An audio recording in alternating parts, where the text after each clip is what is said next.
Welcome to B2B Marketers on a Mission, a podcast for B2B marketers that helps you to question the conventional, think differently, disrupt your industry, and take your marketing to new heights. Each week, we talk to B2B marketing experts who share inspirational stories, discuss their thoughts on trending topics, and provide useful marketing tips and recommendations. And now, here's your host and co-founder of Einblick Consulting, Christian Klepp. All right, everyone. Welcome to this episode of the B2B Marketers on the Mission podcast, where you get your weekly dose of B2B marketing insights. Yeah. I'm your host, Christian Klepp, and today I am super excited because today I'd like to inject a little bit of soul into this interview.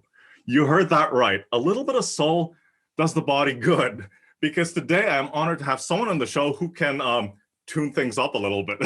So, Mr. Johnas Street, welcome to the show, and also let me say congratulations for being accepted into the Adweek Rising 2021 program. Thank you, man. Pleasure to be here, and appreciate you for the invite. Yeah, no, it was great to be connected, and thank you to Steve Brown for making this connection, and let's get this conversation started because let's have a little bit of fun. Absolutely, let's do it. Yeah, so I'd like to focus on a topic today that you clearly built you're passionate about it. You've built your career on that, and it's social media marketing for B2B. Mm-hmm. So just for the benefit of the audience, could you highlight some key differences between social media marketing for B2B and B2C? Yeah, I mean, I think the main key difference is, when you're thinking about B2B perspective, you're supposedly that you're talking to other customers, other businesses, right? You're trying to, gain a service. But in essence, I like to look at B2B and B2C through the same lens. And the reason I say that is because you're still talking to another human, you know what I'm saying? So I like to humanize the brand as much as possible on social media. And that's something that I'm dealing with every single day working in high tech, and you're dealing with so many high technical names when it comes to like products or whatnot. So you're trying to figure out how can I, for the lack of better words, dumb it down so the average person can understand what we're talking about. Yeah, no, that's exactly right. And I mean, I would say not everybody, but more often than not, B2B tends to be the repeat offender of like, hey, look at this product, right? Right. Look at all this technology and this R&D and this all this innovation. And they forget to like talk about like, okay, who are the people that behind all of that, right? Behind that, who are the people behind that technology? Right. Who's that engineer? Who's that scientist in the laboratory that's helping to come up with this chemical compound that goes into the adhesives and so forth, right? Exactly. Right. Okay. That's a great segue into the next question, because we're talking about, the comparisons between B2B and B2C, right? And there's been a lot of like chatter in the grapevine, as they say. And this has been going on for a while. This is not something that, we've read like yesterday. Drawing references, drawing inspiration from B2C campaigns or B2C marketing and injecting some of that, those elements into B2B. So what are your thoughts on that? Man, I love that. I come from a entertainment background. I was a performer for most of my life, a performer, athlete as well. So I like to look at other industries, seeing what other industries are doing from a social media marketing perspective, and saying, okay, hey, how can I utilize some of that cool way, that theatrical way, or that documentary, style of shooting, that's utilized in, sports marketing, or that documentary style that's used in trailers for movies and TV shows, right? How can we bring that type of, creative thinking and creative outlook into this high tech, industry, or this B2B industry, and continue to tell a story? I always think about it from this lens. Storytelling can be the catalyst, to a successful brand, because through storytelling, you're able to understand, what it is that the brand is going through, what it is that the brand has come from, how many people are they helping, and how many lives are they changing. Like that's the stuff that makes somebody say, hey, here's some money, let me buy that product from you. So that's why I like to look at it from that lens. Yeah, absolutely. I'm gonna be cheeky and play the devil's advocate here, Jonas. Okay.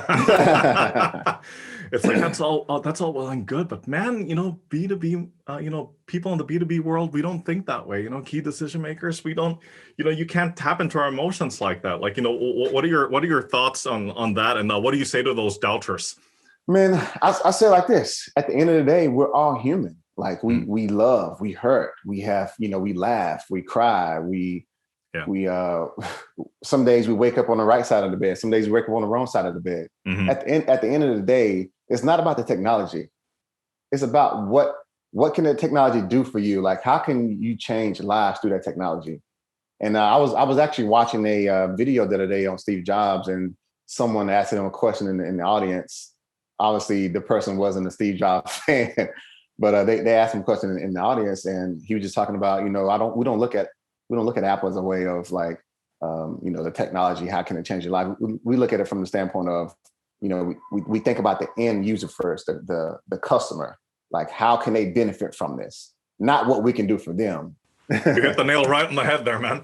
No, but that's absolutely right, Yeah. and it's crazy, and you've probably seen a lot of it. I've seen a lot of it. It's crazy how there's still so many brands out there that are just not getting that right. Right. They're focused too much on their products, on On their their product, their technology, right. right. Yeah, yeah, and they're not thinking or they're not putting themselves in the shoes. You can call it empathy, or putting themselves in the shoes of their customers. Like, how does this benefit my customer? Right. Right. Speaking of shoes, let's talk about Nike.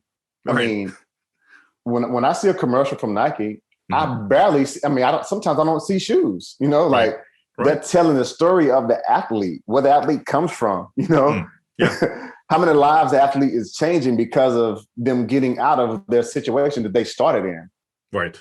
And then they may show a shoe, flash it, and throughout the commercial, but it's Yeah. really about the athlete. Yeah. Yeah. No, absolutely. Absolutely. Um, Talk to us about what you believe are the key components needed to implement a B2B social media strategy successfully. Like I said, one, humanizing the brand. Two, um, knowing your audience. Sometimes that could be a disconnection, from a great marketing campaign, to and its success, right? Is not knowing who your audience is. We can't please everyone. Like I can't, your podcast, no matter how great it is, everyone won't listen to it. You know what I'm saying?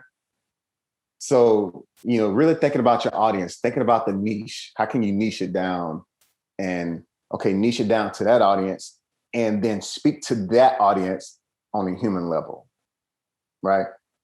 That's the way I look at it. And then once you understand that, then you can start figuring out, okay, how can I be as creative as possible without losing the focus of what we're trying to uh, bring across. No, absolutely, man. And I'm just gonna chuck this one in there because it is about social media, and at the end of the day, people are gonna be like, yes, all of those things you said are correct, but what about measurability and trackability, right?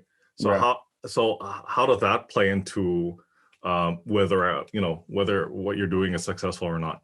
Yeah, I mean, like I said, I think that goes back to knowing your audience, Hmm. and it's not going to be overnight. Sometimes Sure. it takes 6 months to a year to really get a grasp of who you are and who you're trying to reach and talk to. So I mean, there are going to be months where engagements or the analytics of it are down, and you're trying to figure out, okay, like what can we change? And it's going to be a lot of A/B testing. Did this work at this time? Did this short copy work, or did this long form copy work? Or like it's going to be so many different things. Okay, this video was 30 seconds, and then this video was 15 seconds, but the 15-second video got more plays than the 30-second video. Oh wow, I saw a spike of views and engagement over the weekend. Okay, maybe we can start thinking about the weekends. So it's just so many different things, right? Absolutely. And you know what? You brought up something that I thought was really interesting because I was on a webinar yesterday, Hmm. and it was webinar organized by Salesforce, and they had Seth Godin on, and Okay. there was something that he said which really like just struck a chord because everybody's kind of expecting, okay, he's you know some of these guys, they're probably going to say the standard stuff that everybody already knows, and then Seth Godin has this innate talent to just whip something out which you're like, okay. So basically, long story short, what he said was like, if you're a CMO, if you're in a marketing role, Hmm. don't ask yourself, what can we do that works? Ask yourself, what might not work that's worth trying? Mm, Right? So it's like right. trying to push the pencil a little bit, right? So Right. just to your point about measurability and trackability and how this is like an ongoing process of like testing and iterating and testing and iterating and Exactly. seeing I wouldn't say seeing what sticks, but seeing like, okay, what are we doing that is working? Or what are we doing that isn't working that can be improved? And what haven't we done yet? Right. All right. Yeah. So yeah, no, interesting.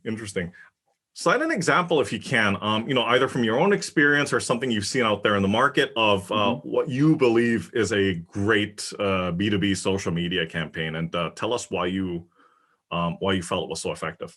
Yeah, I mean, we just launched our dynamic duo, and I think it was a fairly decent social media launch, social media campaign. We did something different this time. We we went a bit more creative on the video side. We saw a few videos where this creator was creating like this UI, like this LinkedIn UI into the video format. And it looks like as you scrolling down the page, it's like the video is just like embedded in the UI. Like it was crazy. It was crazy. I can't explain it the right way, but we did that and did something different as opposed to just a normal video. And I think it was received pretty well. It could be a little confusing or a little just something different because we never done it before, and we, like you say, we're trying to push the envelope, trying to try new things, try different things, right? And I think that was something. We learned something. We learned something from that campaign. Is okay. Hey, there is more that we can do in this EDA computational software space. There's more we can do. We can be more creative. And that's what I learned, that we can be more than what we have been or what the industry is accustomed to. Yeah, absolutely. Because I mean, like, more often than not, you see other campaigns where it's just a little bit like, okay, let's just play it safe. Well, Right. let's just give them what they're expecting. Let's just give them Yep. what let's just show them what they're used to seeing. And then suddenly you whip something out where it's like, wow, look at that, Yeah. right? I love that title, by the way, Dynamic Duo. You weren't referring to Batman and Robin, by the way, right? Like, No, but speaking of that, it's funny you brought that up because I yeah. suggested to the team, hey, for Halloween we should use a dynamic duo like theme Mhm. around our products, Palladium and Podium. We should Yeah. do a dynamic duo theme. Okay, Batman and Robin, Jordan and Pippin, peanut butter Yeah. and jelly. You know what I'm saying? Like these Yeah, different yeah, things. yeah, yeah. No, absolutely. It's like that. It's like that tag team, right? To use that Exactly. term. Hey, listen. I promise you, we're not going to talk about COVID or the pandemic and whatnot. I Hmm. mean, there's plenty of news about that floating around. But Right. what I do want to talk to you about is like some significant changes you've seen in the social media landscape. And let's narrow it down even further. Let's narrow it down to B2B social media. Hmm. Like, what are some of the changes that you've seen that are as a result of what's going on right now, and where do you see that going? The main part that I've seen, the main change that I've seen is Mhm. the people are paying attention to social media more so now than they have been in the past because they saw there was one constant that never changed throughout this entire process, whether you're in meetings in person, virtually or whatnot, the one constant that stayed the same is that social media component. And as you know, it's growing. You got audio formats now, video, like it's so many, and you're getting different channels and different mediums. So that the importance and the focus on understanding, man, social media is here to stay, and we should spend more time on understanding it and understanding how users use it, right? So that's something that I've seen, especially in the B2B world. You're starting to see more webinars, and you're starting to see more trainings, like a lot of things on virtually, because everything went virtual. So, and in order to get that information out, you got to use social media, email, LinkedIn, all these different formats. So, yeah. Absolutely. You know what? As you were talking just now, you made me think about something else, which I thought is worth bringing up and worth discussing a little bit further. And it's something I've seen mostly on LinkedIn, and then a lot of people in the B2B space talking about it. And I'd like to get your thoughts on it, because you're responsible for social media for your organization. They're talking about moving into, or at that point in time, moving into 2021, there was going to be a lot of emphasis on people following personal brands. Right. So individuals as opposed to organizations. So for example, they would follow people like Johnas Street, and his LinkedIn profile or Facebook or wherever, whichever platform you choose to use, right? Versus the organization's company page. Absolutely. Like what are your thoughts on that? I mean, it goes back to what I said earlier. We're human. Right. When you think about, following a company's page, for the most part, and it started to change last year, but for the most part, the tone of that voice on that channel could be robotic. You know what I'm saying? Right. It doesn't have that human feel, that warmth. You know what I'm saying? Like as you say, that soul. Yeah. So it was very, very corporate, a little bit distant, right? Exactly. And that's something that I'm working on daily, trying to inject, some life into our feed and to the copy. As you know, as a marketer, I mean, copywriting. I think copywriting and storytelling are two of the most important things when it comes to marketing and for a brand. And the person who can really understand that from a human tone of voice, empathy, and understand how you can get your technology messaging across in the most simplest way will continue to win. Right. Absolutely. And that's the way I look at it. I mean, Tesla, I think have like 10 million followers, but Elon Musk has 57 million followers. You know what I'm saying? It's the people. It's that something you can almost something tangible you can touch or feel. And like I said, you're starting to see brands from a B2B perspective starting to talk like people. Yeah. And I like that. Yeah. Well, it's long overdue, isn't it? Right? Yes. Like it's like, yeah, it's about time, right? That you guys made that shift. But no, that's great. But let's just say, for example, would it be something that you would encourage in your own organization among like maybe your managers or people higher up? Would you encourage them to be a bit more active on social media, like beyond the organization's company accounts again? Yeah, I would. And the reason I say that is because, myself and anyone else that works at Cadence, we are essentially an extension of Cadence's brand. And when they see us and they interact with us, on social media and in public, okay, we are a direct, mirror of who our company is and who our company hires, right?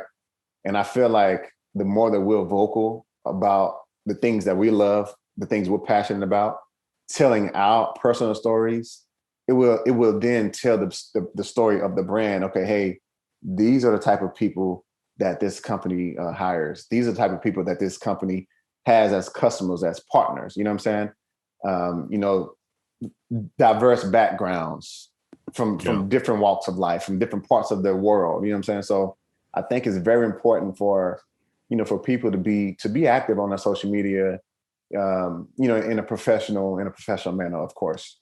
Absolutely. And with purpose, right? With purpose. With purpose. All right. Always with purpose. Yeah. No, absolutely. Absolutely. Yeah. For this next question, you can probably get up in your soapbox here. It's like, what is a status quo in your area of expertise that you passionately disagree with, and why? I think that social media managers can do it all and should do it all. I think that's a lot of times social media managers are doing about 20 jobs in one. They're the copywriter, they're the social media manager, they're the digital expert, they're the paid social, they're the organic social, they're doing creative, they're doing design, they're doing production, they're doing podcasts, so they're writing, they're doing PR. So like, I feel like that status quo of we can do it all, even though that's great and it's amazing that we have those capabilities. I still think having a well thought out team and proportion work across the board would be efficient, because I mean, just literally looking at analytics all day can be one job. Yeah. So it sounds to me like what you're describing is a media production company. Right. Absolutely. I mean, it's the tasks of a team, essentially, right? Right. And I'm on Twitter a lot, and I see so many people who work in social media, how they're talking about they are a one social media team. You know what I'm saying? Right. One person team. So Right. I mean, hats off to those folks for sure. Yeah, no, absolutely. Here's the bit where you give people a word of advice, right? Okay. So it's like when it comes to social media for B2B, what is one thing that you think people should start doing and one thing that people should stop doing? Start being purposeful with your content and being consistent with your content. Stop looking at the numbers, through one lens. And what I mean by that is only looking at like, okay, this week we're up, this week we're down, as far as engagement. Don't look at it that way. Look at it from the standpoint of, we are people. We are human people. Some people, some weeks take breaks from social media, so they're not looking at it regardless. You know what I'm saying?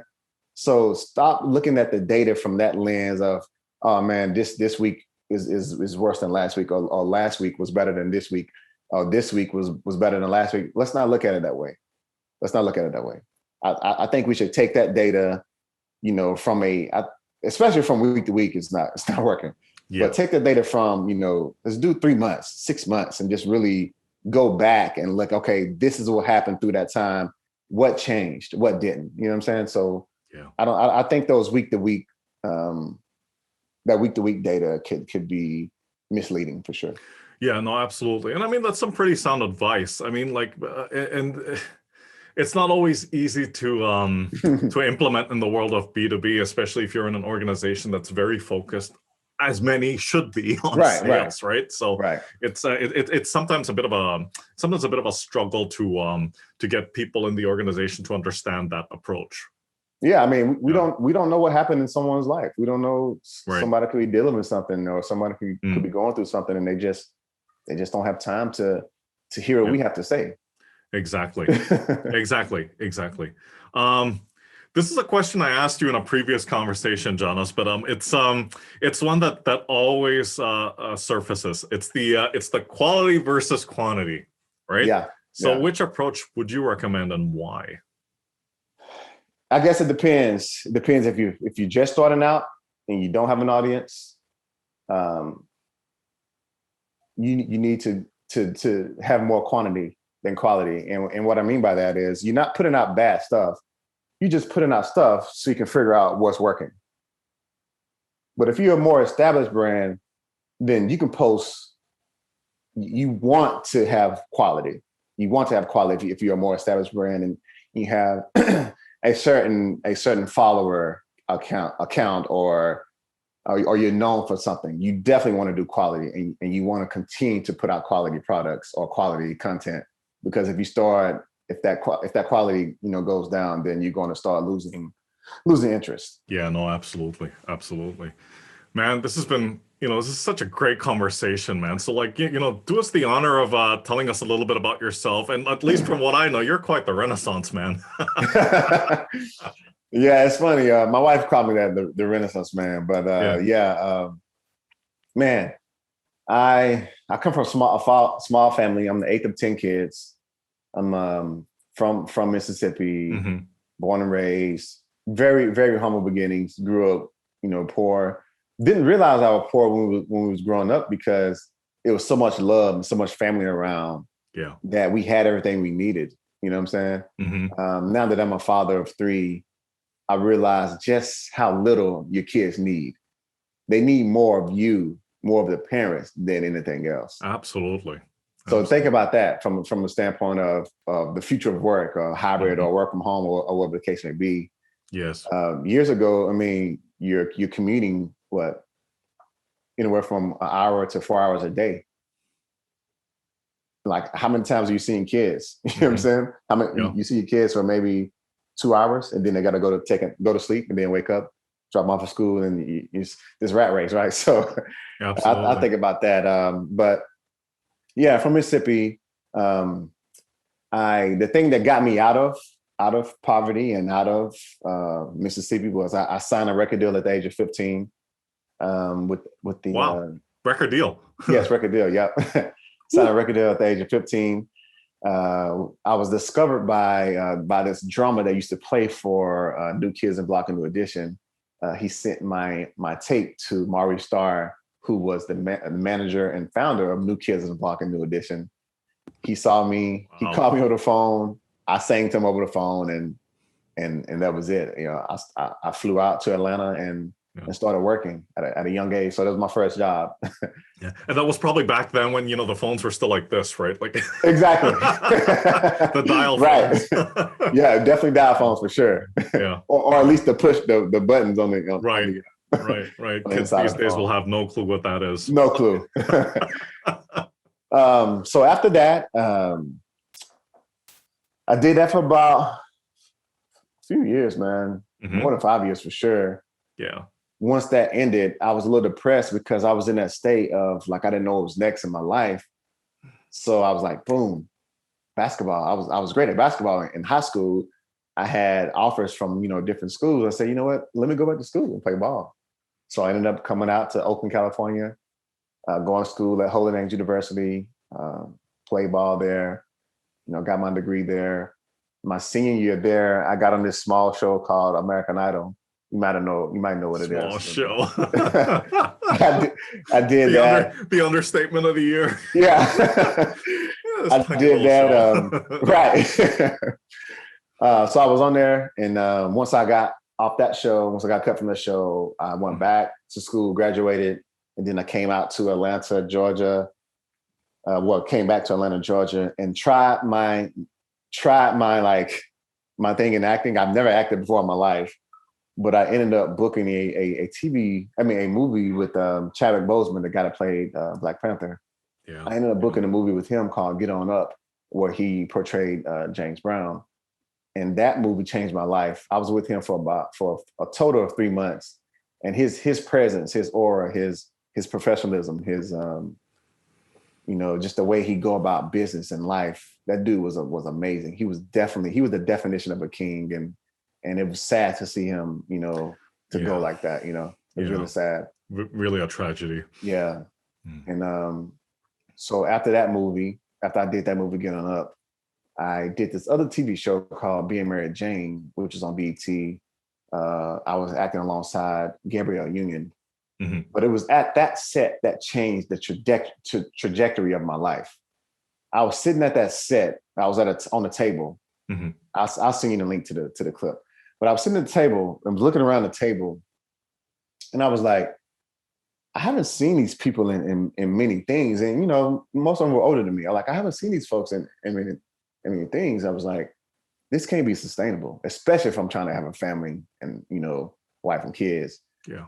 So I said, after this show, I'm going back to Silicon Valley and I'm gonna find me a job at one of the biggest tech companies in the world. I don't know who it's gonna be or how it's gonna happen, but that's what I was gonna do. Because I saw then at that time, 2014, that the tech industry was just beginning to start to take over the entertainment industry. It was starting to take over, from movies and record labels and whatever the case is. Like, it was just taking over completely. And as you fast forward to now, tech runs entertainment, right? Yeah, sure does. So I said I'm going back to the Bay. I'm going back to Silicon Valley and I'm finding a job. I hit the ground running as soon as possible. As soon as I got back here, and I ended up landing a job at Intel, and then Intel took me to where I am now, here at Cadence Design Systems. So it's been a journey, man. It's been a journey, and there's a saying that I have: the journey is the reward, and I really look at it that way. The journey is the reward. Once it's all said and done, you're not going to remember. You're not going to think about you made it. You're going to think about what you got through to get to where to the point of making it. You know what I'm saying? You're going to think about the bad days, the good days. Yeah. You're going to think about those wins and those losses. You know what I'm saying? You're going to think about how you came up, So the journey is the reward. What an amazing story, man. You plan to write a book about your life someday? Man, one day, maybe you can help me. yeah. Just let me know, man. Or we can turn it into a podcast series. Hey, I love that. No, but jokes aside, Johnas, like humble beginnings and, a lot of the things that you said, and some of these struggles you went through, at least from my point of view, are truly inspirational. So, thanks for sharing that with us. And thank you also for this session. And, what's the best way for people out there to, get in touch with you? Yeah.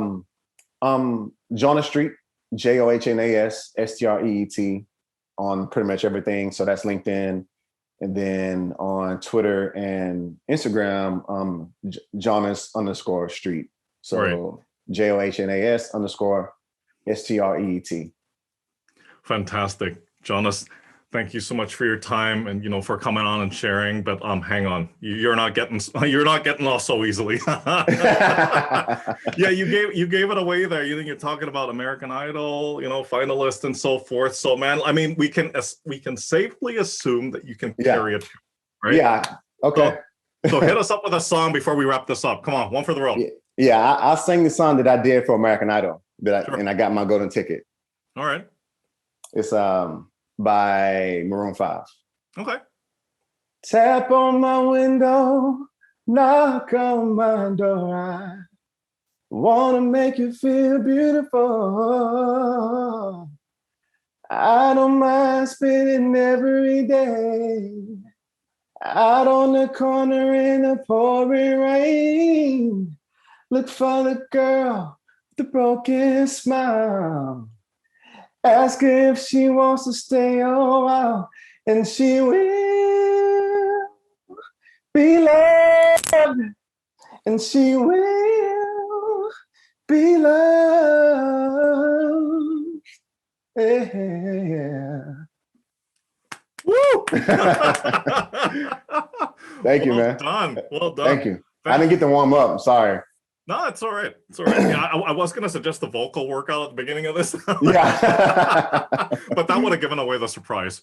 And no, Johnas, thank you so much for this. And, take care, stay safe, and all the best to you and to your young family. You as well, man. Thank you. Take care. Bye-bye.